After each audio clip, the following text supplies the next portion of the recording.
Hi, welcome to another Cool Shots Director's Cut. I'm Louise Cambridge from Jellyfielders, and today we're with Sas Soubhi from Business Medics. Sas, do you want to tell us a bit about who you are and what you do? Hi, Lou. Thanks very much. Business Medics is a strategic and digital marketing company, and I look after the strategic marketing side of it under a brand called Doc Marketing. I also have a colleague who tends to deal more with the techie stuff, which is to do with digital marketing, SEO, PPC, getting found online. Okay, cool. So within your business, you help, what sort of businesses do you help? Are you talking small businesses here or big? Do you specialize? Have you got a niche? I've actually got a bit of a mixture of different types of businesses. They range from medical practitioners like dentists, physiotherapists, and osteopaths, all the way down to a really small business that I'm actually also working with at the moment, which is a training business. So I suppose I wouldn't call him. I'd say that the sort of medical practitioner, proper SME type of classification, whereas a smaller business might be more of a micro business, and all steps in between. The biggest customer I've ever had has been actually a building company, and they're turning over around about 40 million now, although at the time I worked with them, they were only doing about two or three. I'd like to think that I'm responsible for that tenfold growth, but I'm probably responsible for just doubling it. But they've gone from Still 20 impressive. to 10. Yeah, there you go. So am I right in thinking you've got kind of an interesting story about how you got into this or what your background is? You didn't start out in marketing, did you? No, my background really is quite eclectic. I started off life as a research scientist. I have a postgraduate PhD actually in chemistry. When I was trying to make glass less brittle, that was the objective of my thesis, And I suppose I spent around about 8 years in research, but I always tried to get away from research, from science, if you like, and move over to the commercial field. I did various marketing and sales related courses during that time, and ended up selling one of the products that the lab that I was working in developed. And this was a product that is now used in warehouses. Just to sort of rewind from that, the project I was working on was called the concrete cooker. The idea was to make a cooker the same way as they make fridges, which is a one-shot injection mold. So you get a mold and you squirt some sort of liquid in, or which sets and becomes a hard material. Now that in a refrigeration context is polyurethane foam. If you take polyurethane foam and apply heat to it, you might end up killing yourself because of hydrogen cyanide. So there had to be different types of materials. Now, a lot of the materials that I've been dabbling with over the years really lended themselves nicely, and they're called dental phosphate cements, and they're very, very fast setting. You put them into the mold, foams up, and it fills the mold. And the great thing is, it's thermally stable, it's thermally conductive. Therefore, you can consider using it as a cooker.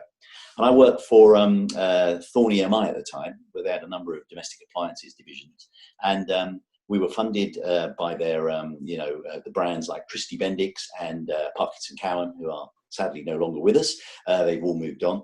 Electrolux bought those brands, and we then ended up having a patent, which we sold to a chemical company.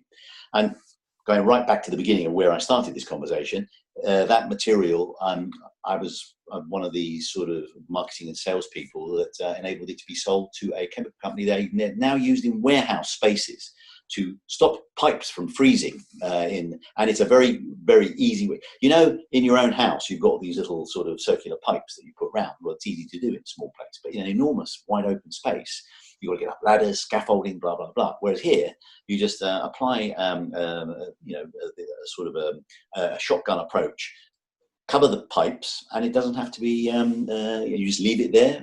Every 2 years, they need to be redone. So they're fairly safe and secure. And that's a terrific technology that came out of something that it wasn't actually intended for. True scientific serendipity, if you like,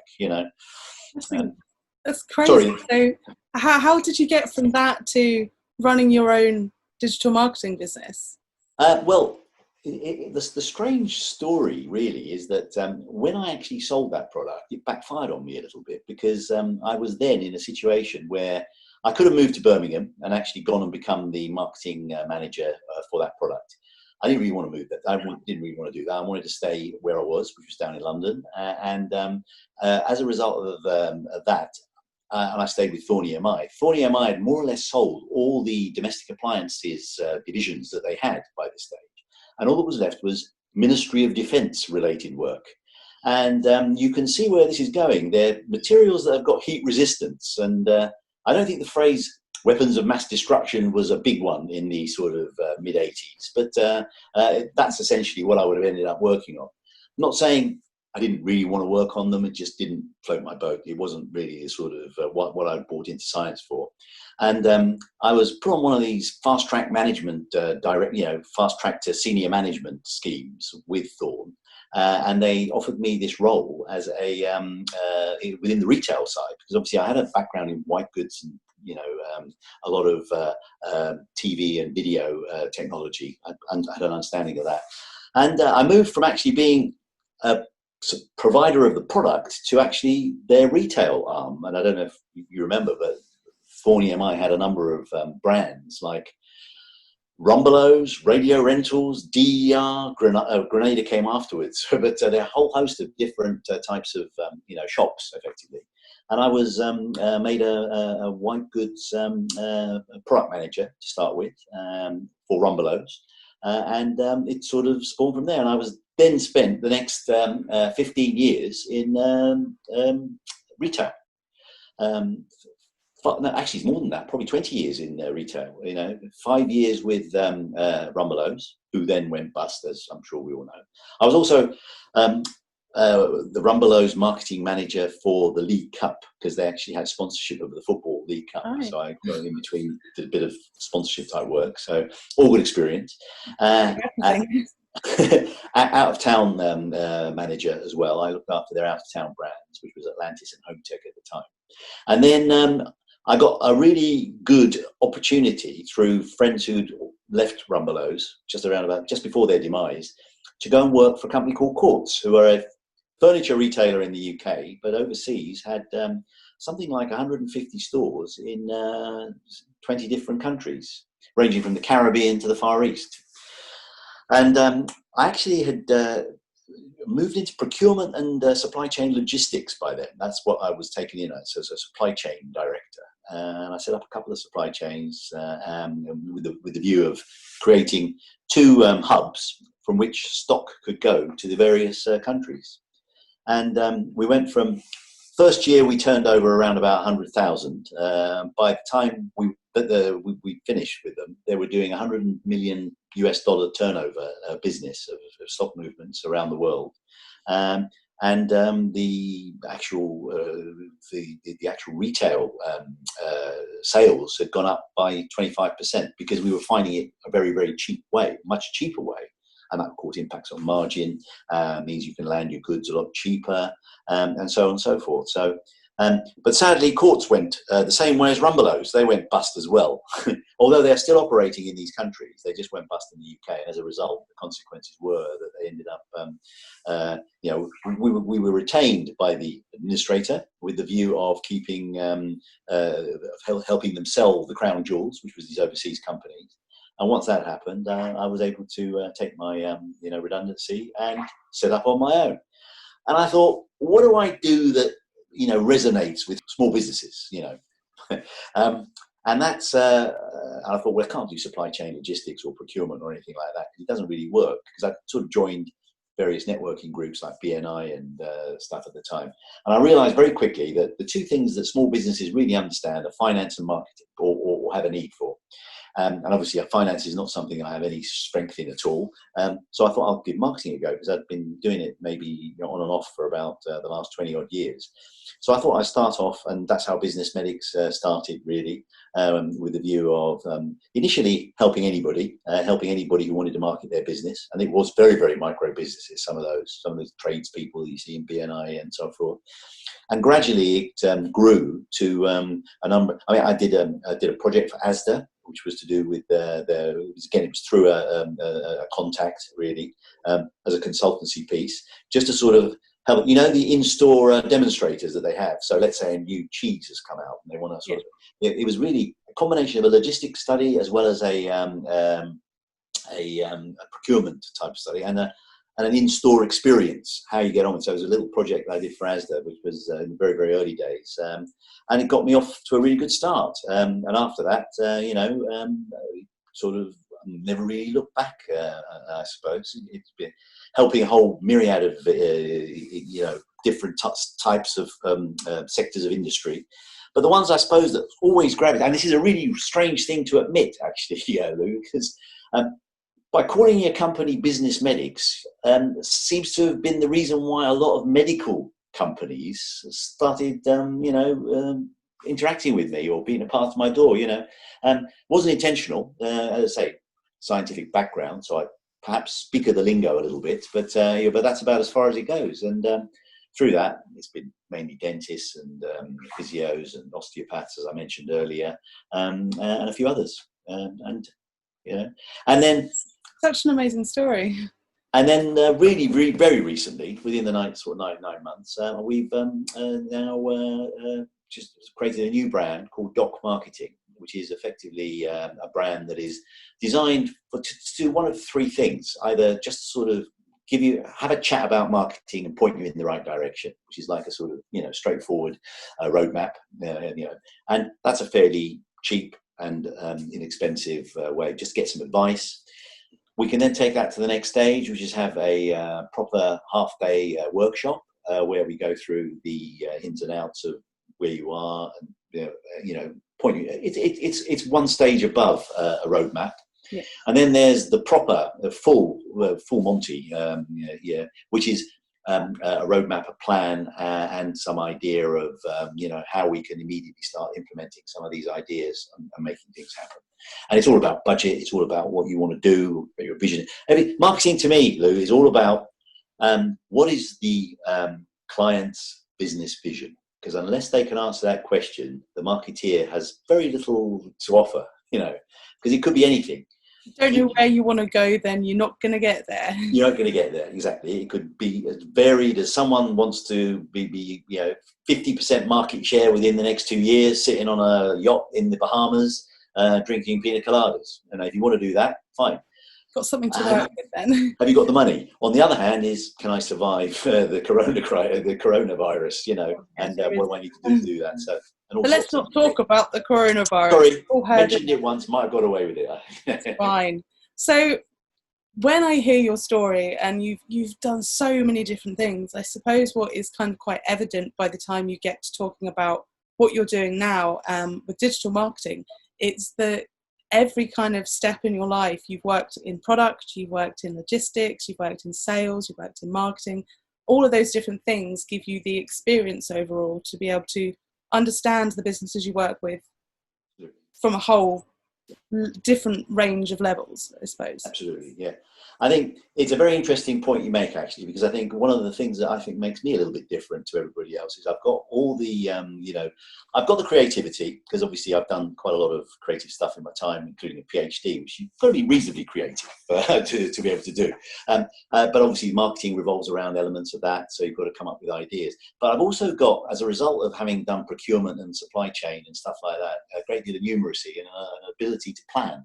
And an ability not just to plan, but also to keep that train on the track as well. So that's a sort of three-pronged attack in terms of being able to deliver and help people, to improve their business.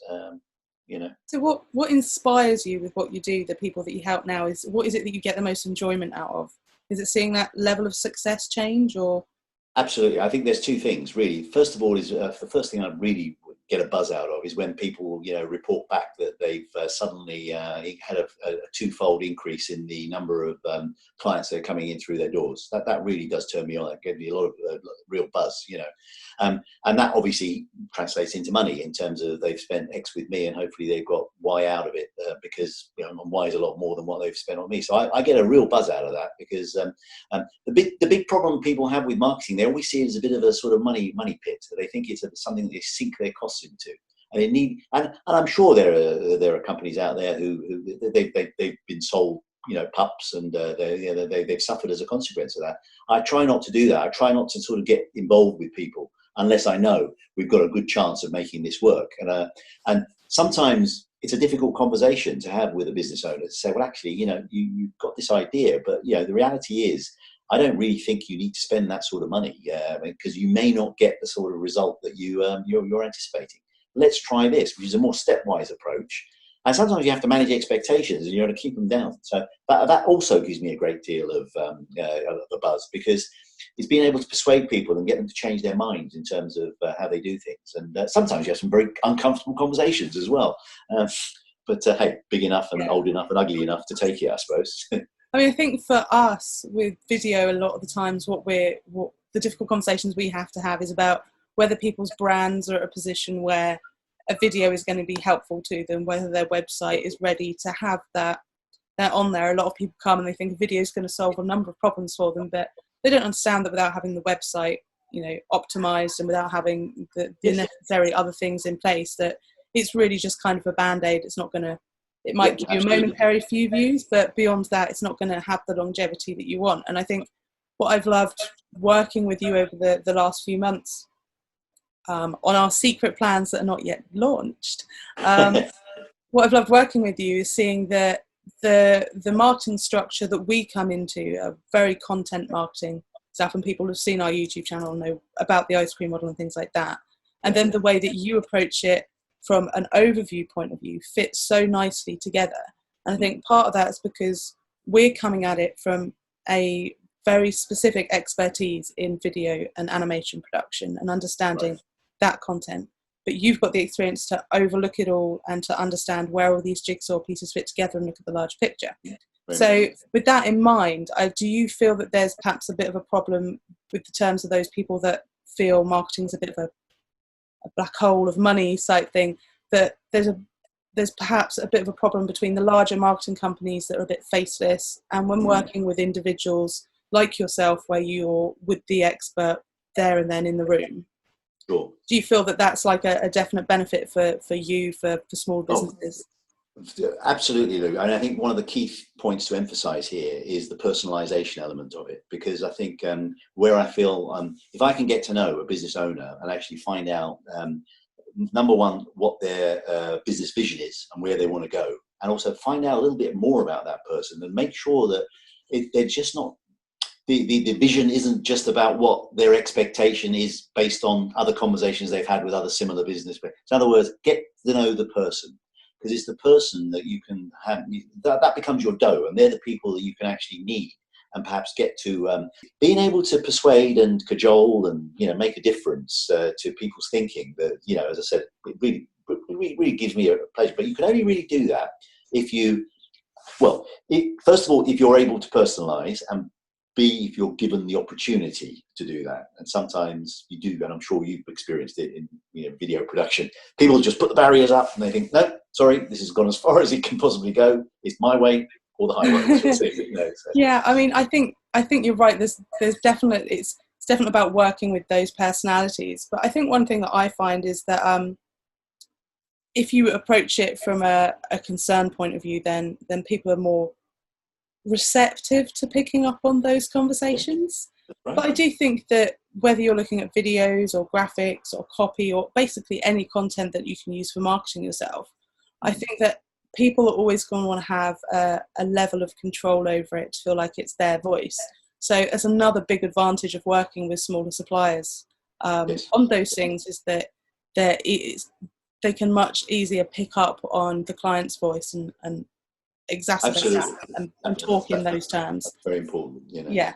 So just moving on, I'd love to know kind of like what your proudest moment is. I mean, you've had such a long and varied career. What would you say your proudest moment is throughout all of it? Proud entire career, or just since I've been involved in because I think there's two things going on here. Probably the proudest moment I ever had was when I actually sat there with a very silly Henry VIII hat and received a PhD qualification from the Queen Mother. That was probably one of my proudest moments. But that's a personal thing. I mean, from a business point of view, I think probably being responsible, one of the people that was responsible for having his name on the patent of the Halo Heat cooker, which Thorn Domestic Appliances produced, and we had our names on the patent, and we were all given £100 as a sort of well done, pat on the back, lump of sugar type of approach, for a technology that actually generated, I'd say, about £2 billion over the course since 1984. And that was my first big project. And the interesting thing about the technology, it was a piece of glass that had to allow heat to go through very, very quickly and allow heat to disappear very, very quickly. And it was the coating that went on that glass that made the difference. Because prior to that, I don't know if you probably won't remember this because you're far too young, but kids were putting their hands on hobs and they're getting terrible burns because it was taking forever for that. The glass would never, would basically not cool down quickly enough. Yeah. And the technology we did, and we had to go to Germany for a company called Schott, well-known glass manufacturing company. They do all the latest induction hobs and stuff like that. I mean, all this technology, sadly, has been superseded by induction hob. So if you buy anything for your kitchen now as an electric hob, they probably wouldn't have got there if it hadn't been for that step. Exactly. We facilitated that step, and that was a proud moment, even though it was only £100 and we probably drank it all in the first couple of weeks, after the event, It was the achievement more than the reward. Exactly. Yeah. But there is a real achievement, and there's quite a lot of papers that were written about it. And it was the chemistry that actually unlocked it in the end, because it was basically this particular coating we put on there, made by, I can still remember some of this stuff, I only said something, a rude word there, called the Sol gel process that enabled it to happen. So there we go. Wow. Just to prove that I was a scientist once, I've just lobbed in a techie word. So, yeah. I completely believe you're a scientist. No one could fake that story. Especially, the way the hair's going at the moment, but yeah. Got your lockdown beard going. So just finally to finish up, because we're quickly running out of time, okay. Have you got any tips that you can give to businesses that might be listening to this that are struggling with their marketing or their online presence at all? Okay. Don't see your business just as a business. See it as your ideal dream. Think about yourself within that business. Don't see it as a sort of day-to-day chore that you're going through. Do it with a purpose. And once you've come up with that purpose, the vision will come out. Talk to the right people, make it all happen. Do it in a stepwise way, and never lose sight of why you're in that business. Because otherwise, it will just become, dull and dreary. And sadly, we're all human beings at the end of the day. And when things like that happen, we take our eye off the ball, we lose interest, and so forth. Keep walking towards the light and keep walking towards the dream. That's my all about that roadmap. Knowing where you're going and the steps to get there. Yeah, exactly. Okay, that was amazing. Thank you so much for joining me today, Sass. If anybody wants to find out more about what Sass does, all the details are in the comments below and in the description to the video. I really encourage you to have a chat with Sass, whether you're struggling with your marketing or whether you just want a fresh pair of eyes on it. It's been done some amazing stuff to help me with jelly filters and to help us with our secret plans that will be announced very soon. So thank you very much for joining us, Sass. Do you have any final thoughts? No, that was wonderful. A far less painful experience than I thought it was going to be honest with you. Thank you very much for making it easy for me. Brilliant. But I'll see you all next time on Call the Shots Director's Cut. Until then, bye. All the best. Bye-bye. Take care.